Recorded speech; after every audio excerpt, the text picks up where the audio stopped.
let's begin debriefing then on the by-election result in Hamilton, Larkhall and Stonehouse. We're going to spend a bit of time in the aftermath of this today, but let's begin with the run-up to that by-election and that result, which of course Scottish Labour won that seat from the SNP. Reform UK also performing pretty strongly in there as well. But yes, in the run-up, 24-year-old Councillor Jamie McGuire became the first defector from Scottish Labour to join Nigel Farage's party in Scotland. He's represented the Renfrew North and Braehead ward on Renfrewshire Council for just over 3 years. He was elected in May 2022. His defection makes him Renfrewshire Council's third Reform councillor after John Gray and Alec Leishman jumped ship from the Conservatives earlier this year. And Jamie's with us on the podcast now. Morning, Jamie. Hi there, how you doing? Yeah, all right, thank you. Thanks very much for joining us. We have to start with why make the move? What led you to defect? I think there was two reasons. First of all, I was becoming quite disenfranchised with the direction of Labour. I was hugely optimistic after the 2024 election. There was going to be real change and an opportunity to transform the country with a huge majority, of course. But I don't think that there was a strategy in place. And as we're seeing now with all the U-turns, I don't think that they had a cohesive plan for the country. And I kept on seeing policies after policy getting implemented, which I felt stood against Labour values, whether it be, the winter fuel allowance. We also saw Rachel Reeves trying to prevent those who were missold car loans from actually receiving that money. She, went to the Supreme Court about that. The national insurance hike, which has had a devastating impact on local businesses. And, I could go on. So I was becoming really disinterested in it, and disenfranchised, and I was struggling to be in that place. Whereas what I saw with Reform, what really turned me to Reform was, first of all, I think they had a message that people could get behind, and I think that with Reform, they have been going to areas that I've been talking about for years since I got elected, and even before that I think have been left behind, and I think the political mainstream have ignored. So obviously I understand politics is a competition. You obviously need to win the most seats to get in power.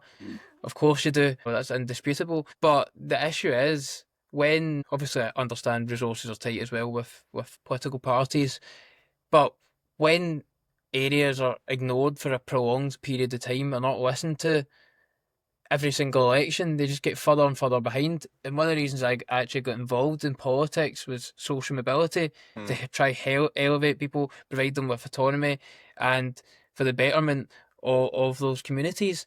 Whereas what I kept on seeing with the mainstream parties as those people being ignored just because they're, for instance, mostly non-voter areas.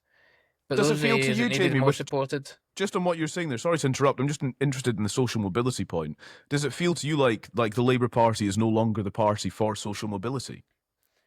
I don't believe that the Labour Party in a whole understand working class aspiration.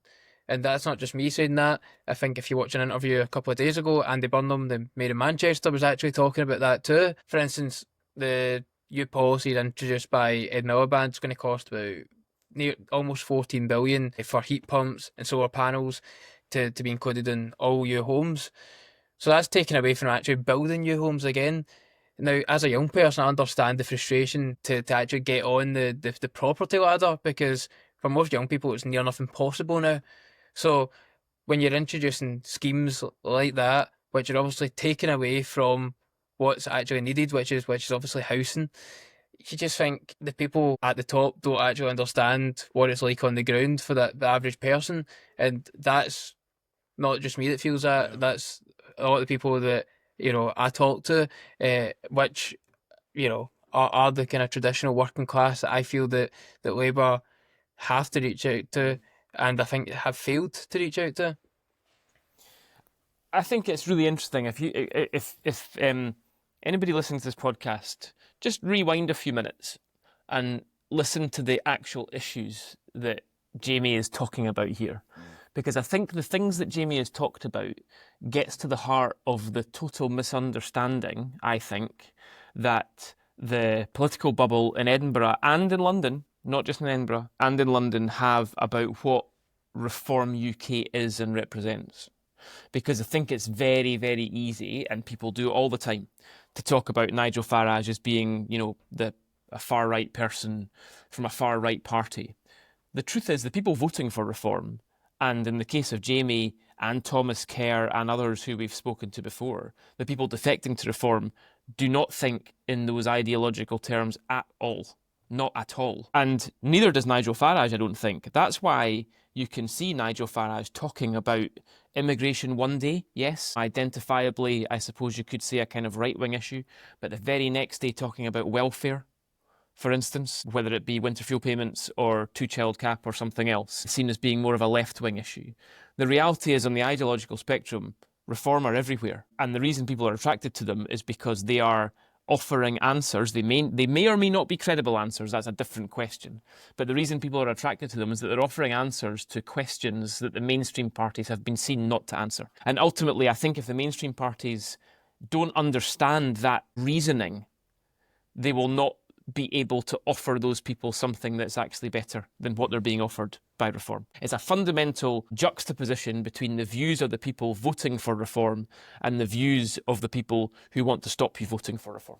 Just on that, Jamie, actually, just to pick up on what Andy was saying there, what is your sort of reaction, consideration, response to some of the language that was being used during that by-election campaign? Anas Sarwar called Nigel Farage a tedious, pathetic little man, that parties had to unite against Reform's prejudice and hate, and instead offer grown-up, decent, sensible politics.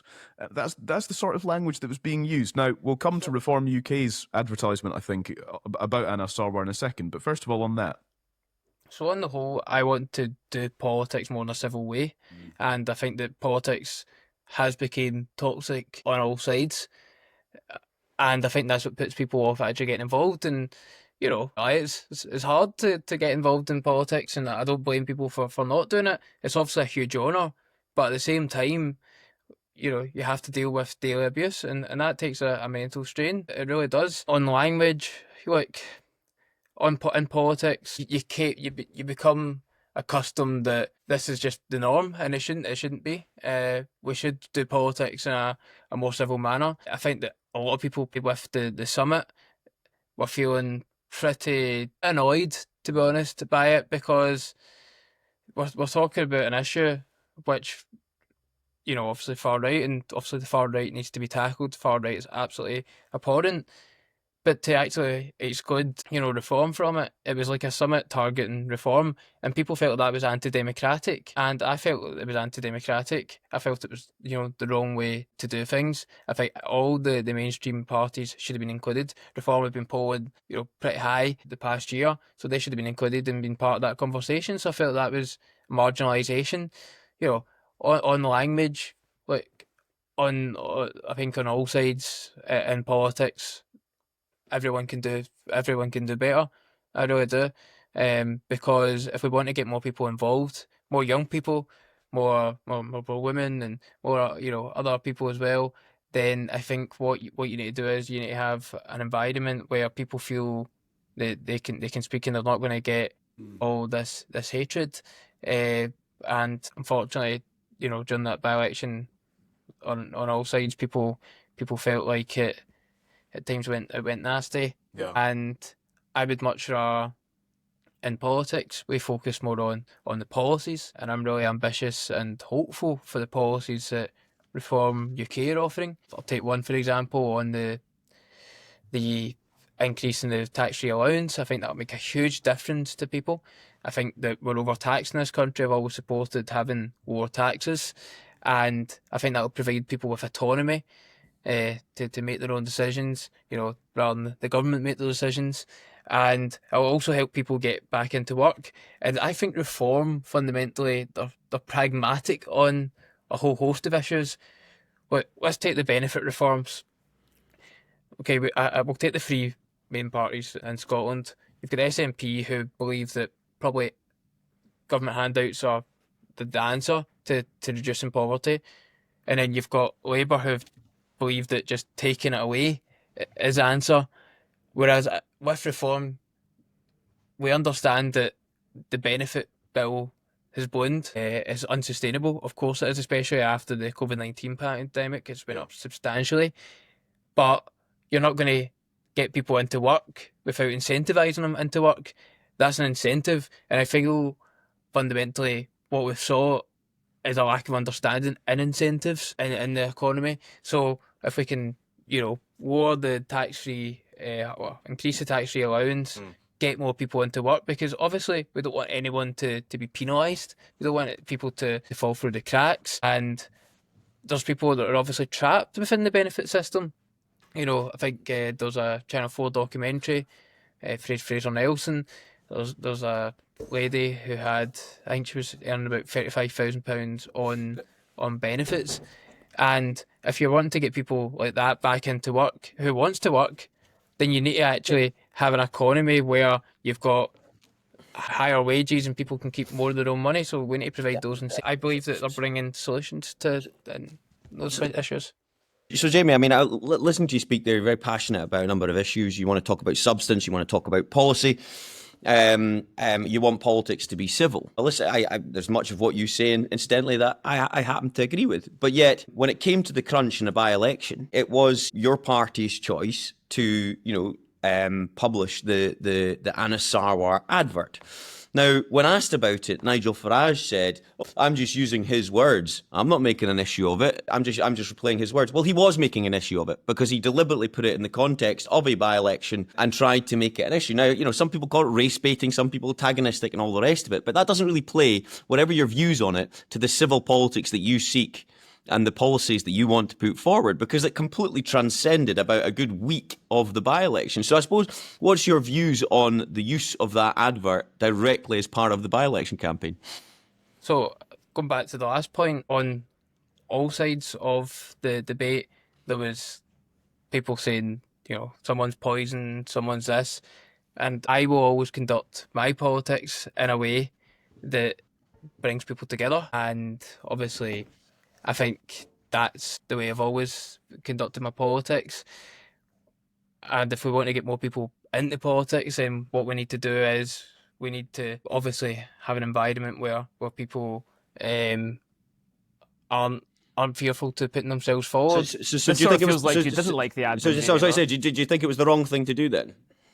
If I was doing an ad, I would have focused on the economy, because it's something I'm passionate about. It's something I feel is the most important issue at this moment in time. For instance, I don't know if you are familiar with Renfrew at all. I have 3 businesses currently which got in contact with me who are at risk of closing down. One of the businesses got about 20 employees because of the national insurance hike, but also because of the increase in business rates. Now, when I look at that, I just think, how many lives are going to be devastated, overnight by that? And it's not the only thing that's happening in these town centres. We've also got parking charges getting implemented. Paisley, parking charges. In Paisley, they've introduced parking charges, and there's another disincentive to actually regrow our local economy. The issue is that we're seeing policy after policy getting implemented, which are against what I would say the traditional working class, and are against the kind of ethos of improving people's lives on a daily basis. Low emission zones. Just Andy, sorry, Geoff. Yeah. And if I may, because I'm finding this really fascinating. Clearly, Jamie, you're very passionate about these issues, and you've made the jump to reform. And I suppose it's inevitable in Scottish politics. We're 9 months out from a Scottish election, and we're going to hear some more about the Constitution, and it's quite unsure what Nigel Farage's position is on Scotland having another referendum in that respect. Can I just ask, what's your views? If for example, the SNP win an election, do you think that there should be another referendum? What's your views on people's right to choose? Because a lot of the policies you're talking about just now are the purview of devolved government. And so do you think that Scotland should remain under a Reform UK Prime Minister, or do you think that Scotland should have the right to choose if they're rejected, if the Reform are rejected at the ballot box? Look, we had obviously the referendum in 2014, and obviously that set it out for the next generation. And I think there's a whole host of issues within the powers of the Scottish Parliament that we can look at to actually improving people's lives. So I don't believe that we should have another referendum. I think that the referendum is hugely divisive. Nigel is against the referendum as well. So, in my view, what we should do, particularly in the next Parliament, is focus on infrastructure. I think Scotland is hugely behind on infrastructure, and I think it's something that we need to look at in terms of capital investment. It's one of the main kind of drivers of economic growth if we can actually get the infrastructure in the right places. If you look at even the Glasgow subway covers not even half of the city. Although East End is cut out, the wider areas and the greater Glasgow area. So for me, one of the main things is going to be infrastructure. I believe if we can actually invest the billions from the government, we can unlock the trillions from the private sector. And one of the things that Nigel's been talking about as well is a sort of industrial strategy. He was at Port Talbot yesterday, wants to open the furnaces. Big advocate, of course, for the nationalisation of British Steel. One of the things I was particularly disarmed with this new government was the closure of Grangemouth. Grangemouth obviously is a huge asset to Scotland, and there was a promise before the election that the jobs were going to get kept, and obviously that's closed. So we need to look at how we can actually create jobs in Scotland. Reform, we're obviously looking at the North Sea, how we can actually expand licences in the North Sea, really expand, create jobs and actually use our own resources. We've got a huge swathe of resources within Scotland that we could use and can bring energy bills and create jobs at the same time. So, Jamie, just on that, just because I think just maybe to wrap up, there's been very, very insightful. But my views on oil and gas are well known. I think they're a massive part of the transition. But I also acknowledge the importance of accelerating offshore wind and other nascent technologies that are low carbon. Can I just ask, what is Reform UK's position? Because I'm never quite sure, because we've got a huge amount of potential in offshore wind as part of our energy mix. Is Reform in support of that or not? Reform's pragmatic. Reform understands, for instance, in Scotland, we do have things like offshore wind and there is potential for that. But we're also realist in the sense of we understand that in the North Sea, there's huge potential. We're going to actually need to use oil, gas for decades to come. So why not use our own resources as opposed to importing it? And we can actually bring people's energy bills down and we can make people's lives better. It goes back to the point I made earlier on about the low emission zones, policies like this that are supposed to be for the working class people, but really it penalises those on the lowest incomes, because those on the lowest incomes are going to have an older car, an older van, so it's them that has to pay the price of it. So it is about being pragmatic, it's about being realist, but it's about using our resources and creating more jobs and obviously hopefully bringing bills down at the same time. Jamie, thank you so much. It's really good to get an insight, I think, into what your kind of policy ambitions are as part of Reform UK, which is something that we'll discuss a lot over the course of the next, 10 months, 11 months or so, up till the Holyrood election 2026. Very quickly, are you planning to run as an MSP for Reform UK? We have to ask. I haven't thought about it yet. Think about it right now. No, I think we know that's a lie, Jamie. You've been thinking about it. Come on. I honestly haven't. I mean, the last year has been hectic, I can't lie. I mean, I've been obviously doing my role in the council. I've been doing a master's degree. I've also been working as a researcher. So it's been a busy year. So yeah, I think I need some time to unwind and actually think. It's obviously been a busy 2 weeks. Yeah. It's never easy leaving a political party, and it wasn't an easy decision, but I do believe it's the right decision. And I do believe that Reform are going to be a mainstay and they've got huge potential to actually change people's lives. I think they're articulating a message that people can get behind. And just one final thing, I think that when you look at the contrast to the positivity from Reform to, for instance, 2 weeks ago, up in the Red Wall, where Keir Starmer won a huge majority, of course, can change the ability to change a country. But he went and spoke about Nigel Farage and in a factory in the Red Wall. 17 times he mentioned his name. Now, I don't believe that's someone with a plan or with a vision for the country. And I think that the country is crying out for change, and it'll keep on voting for change until change is delivered. And I think that's going to come from Reform UK. Jamie, thank you so much. Thank you for joining the podcast today. Great to have you on. Thank you, Jamie. Much appreciated. Take care.